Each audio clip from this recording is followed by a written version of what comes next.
All right, in this video, you get to listen to Horst Mrs. Vibber talk about convergence tests.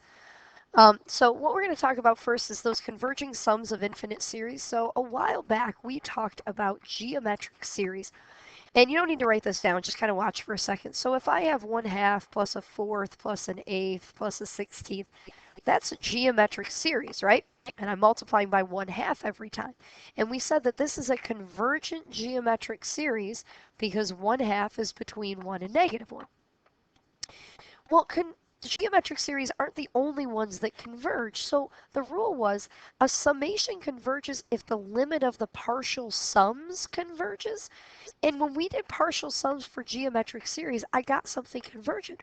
Well, what if I have something that's not geometric, like 1/3 plus 1/5 plus 1/9 plus 1/17? That's not geometric. However, it's smaller than this one. And if this one is small enough to have a convergent sum, then doesn't this one have to be small enough to have a convergent sum? Well, yeah, it does. So that's kind of what we're going to talk about today. So, long and the short of it is, to make something convergent, it has to have a convergent partial sum. Here's my eraser. I have to have a convergent partial sum. An arithmetic series, not going to converge for you. Arithmetic series always diverge unless for d equals 0. So an arithmetic series will always diverge because if you have something that's arithmetic, you have like 1, 3, 5, 7, 9. If I were to add these together, these guys are all getting bigger. So if I add these all up, it's going to be infinite, right? So arithmetic series always diverge. So don't worry about that. Never going to work. Geometric series, we just talked about. Geometric series converge for when r is between 1 and -1. We've talked about that before. We've talked about that if it's geometric, there we go, if it's geometric, it'll converge to a over 1 minus r, assuming it converges at all. All right. Now, what about stuff that isn't arithmetic or geometric? What do you do then? Well, here's what you do. The first thing you can try is what's called the nth term test for divergence. Now, if I go back and I think about those series up before that I said those definitely converge, like the 1/2, a 4th, an 8th, a 16th, this converges because as I add the terms, each term is getting smaller and smaller and smaller. In other words, all of the terms are approaching 0, right? So if my terms are approaching 0, it might converge, okay? However, just because the terms approach 0 doesn't mean it definitely converges, and that's where we get into some sticky situations. So the nth term test for divergence says this: if either the limit of the terms doesn't equal 0, or the limit of the terms doesn't exist, then the series has to diverge. In other words, if I had a half, 1, 2, 4, and 8, these terms all get bigger. So when I add them up, I can't converge. In other words, if the terms grow in value to something beyond 0, it has to diverge. So the AKA we're going to write in this one, oops, I didn't mean to do that. The AKA that we're going to write here is the following. I'm going to try and type it. If the terms approach 0, then the series might converge. If the terms don't approach 0, then the series has to diverge.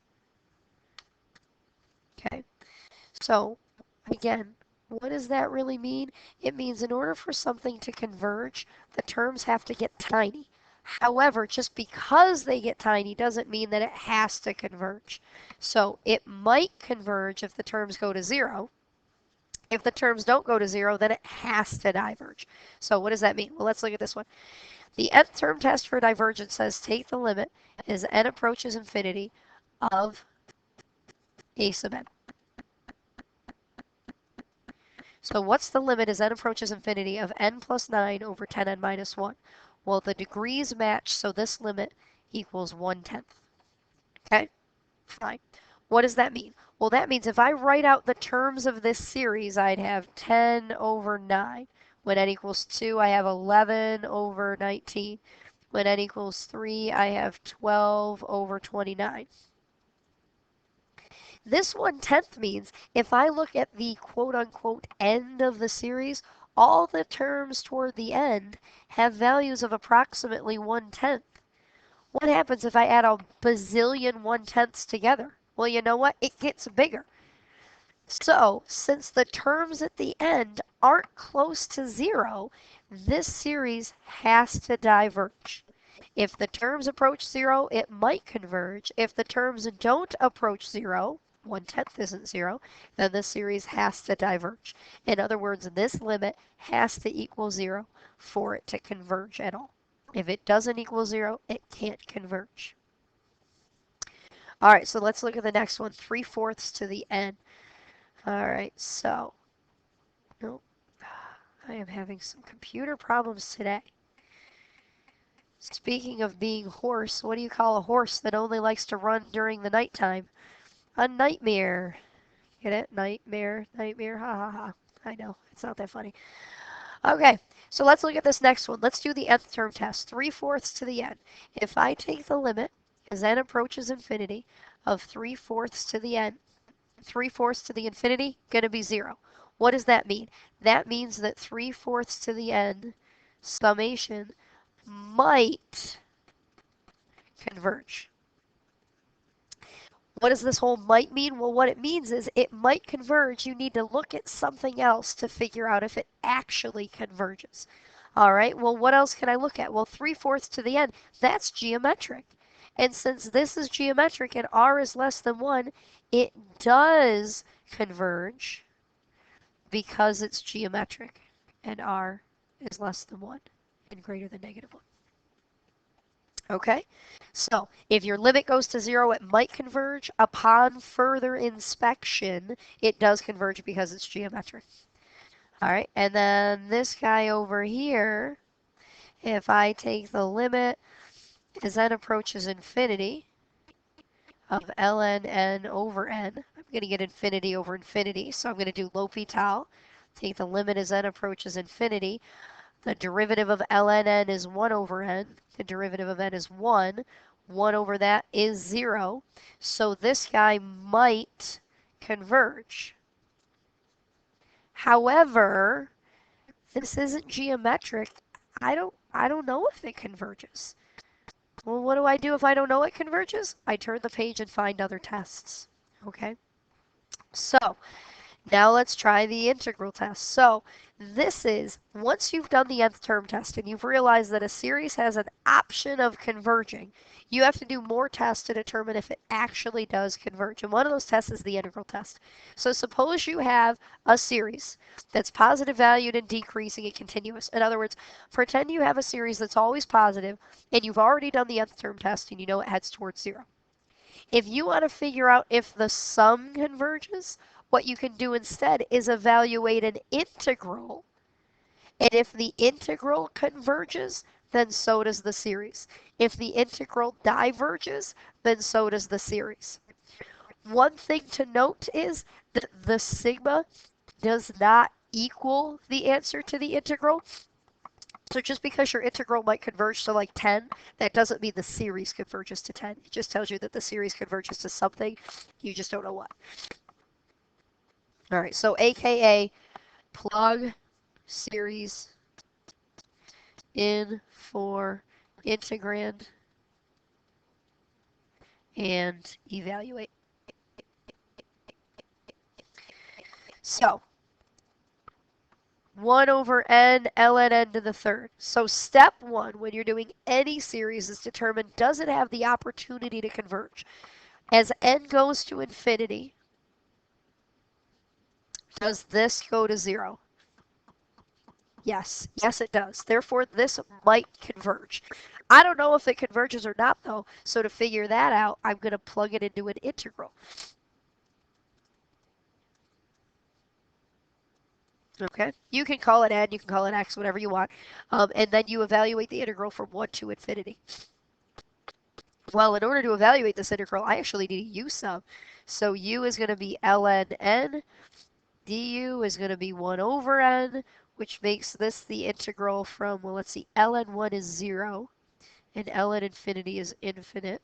And I have u to the negative 3 du, which is going to be add 1 to the power, divide by the new power, from 0 to infinity, which is going to be negative 1 over 2 times infinity squared, plus 1 over 2 times 0 squared. Uh-oh.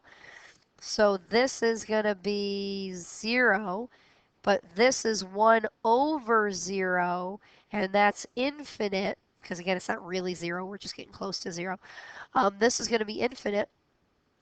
Therefore, if the integral goes to infinity, then the series diverges. Okay? That's how the integral test works.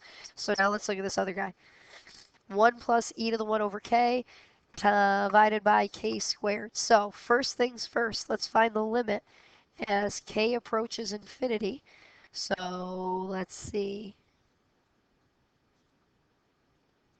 Well, if I plug infinity into here, on top I'm going to 2, on the bottom I'm going to infinity. So this limit does go to 0, which means this series might converge. So I'm going to do the integral test by just taking the integral of this. All right. And let's see, if I want to take the integral of this, I need another u sub. So u, just trust me on this, is going to be 1 over k, making du negative 1 over k squared. I don't need the negative there, so I'll move it over here.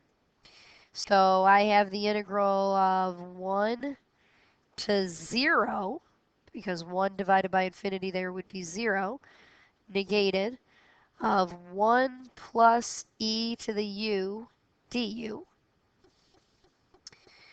Let's see here. So now my antiderivative is going to be u plus e to the u. From 0 to 1, what I did is I unnegated this by flipping the bounds. So 1 plus e minus 0 plus 1 is going to be e. So since the integral equals a value, I know that the summation, the series itself, converges. All right, how am I doing on time here? I should be doing okay. Where's my thing? 12 minutes. All right. So what we've done is said the nth term test says take the limit as n approaches infinity. If you get 0, it might converge. If you don't get 0, it has to diverge. If you get something that might converge, you don't know if it converges till you do more stuff. And more stuff, option 1, is the integral test. All right. More stuff, option 2, is a p-series test. The p-series test really evolved from the integral test. The p-series test says if you can take your series and write it as 1 over n to the p, where p is a constant, a p-series will converge if p is greater than 1, and it will diverge if p is less than or equal to 1. So, how did that evolve from the integral test? Well, here's how. Let's say I have this series, 3 over n squared. I'm sorry, 3 over n cubed, and I want to know if that converges or not. First thing I'm going to do is take the limit as n approaches infinity, and that's going to give me 3 over infinity, which is 0. So, since the limit goes to 0, it might converge. The next thing I can try is the integral test. So if I did the integral of 3 over n cubed from 1 to infinity dn, the antiderivative of 3 over n cubed, I'm going to add 1 to the power, divide by the new power, and go from 1 to infinity. When I do that, I get negative 3 halves times 1 over infinity squared plus 3 halves times 1 over 1 squared. This guy goes to 0. This guy goes to 3 halves. Since the integral equals a number, the series converges. Well, what we realized after doing lots and lots of integral tests is, you know what? If I do lots and lots of integral tests, There we go. If I do lots and lots of integral tests, we realized as long as this number right here is 1 or more, this number right here will stay negative, which means when I plug in the infinity, it goes to the bottom, which means my series is going to converge. So the p-series was born, and it said, you know what? Just look at it. If this number is bigger than 1, it converges. If that number is 1 or less, it diverges. So if we come here to the next one, you might say, well, wait, Ms. Remember, that's got a 4 in front of it. Nifty thing about sigmas is they work a lot like integral signs. 4 over 21 can come out in front of the sigma. Now it looks more like the p-series with the 1. And really, long story short, anytime you just have coefficients, you can just ignore them and really only deal with the exponent. So 1 over root n. Well, root n is n to the 1/2.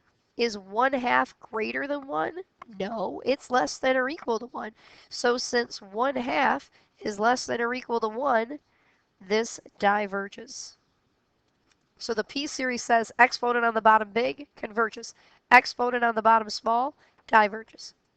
Now what about this guy, 5 over n plus 1? Well, what you can do is you can really think about this as being close to 5 over n. Instead of looking at just n to the p, it's really any linear expression of n to the p. So this is really to the first power. And the rule says that if p is less than or equal to 1, it diverges. 1 equals 1, so this diverges. And last but not least on this page, I know I'm throwing a lot of information at you. Last but not least, there's something called the harmonic series, and it comes up a lot. The harmonic series is 1 plus a half plus a third plus a fourth plus a fifth, and so on. If you do the nth term test on this, as n approaches infinity, the terms go to 0, right? The terms are getting smaller.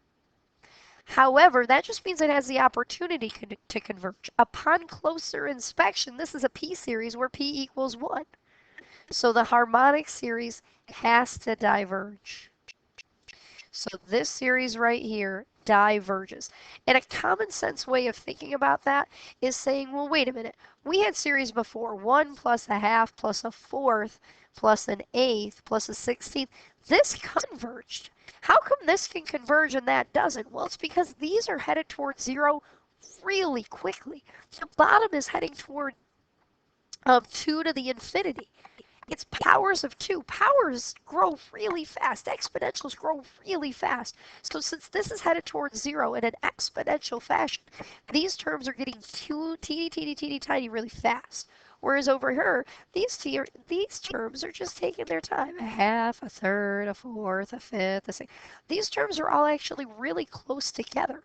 So when you add them all up, they get really big. All right. So long story short, the harmonic series 1 over n diverges. It'll come up. Make sure you know it. I am going to stop there because I'm at 18 minutes. All right, so we had what kind of horse runs at night? A nightmare. And then we've got another stupid joke, which is going to be, what bad horse joke do I want to tell you?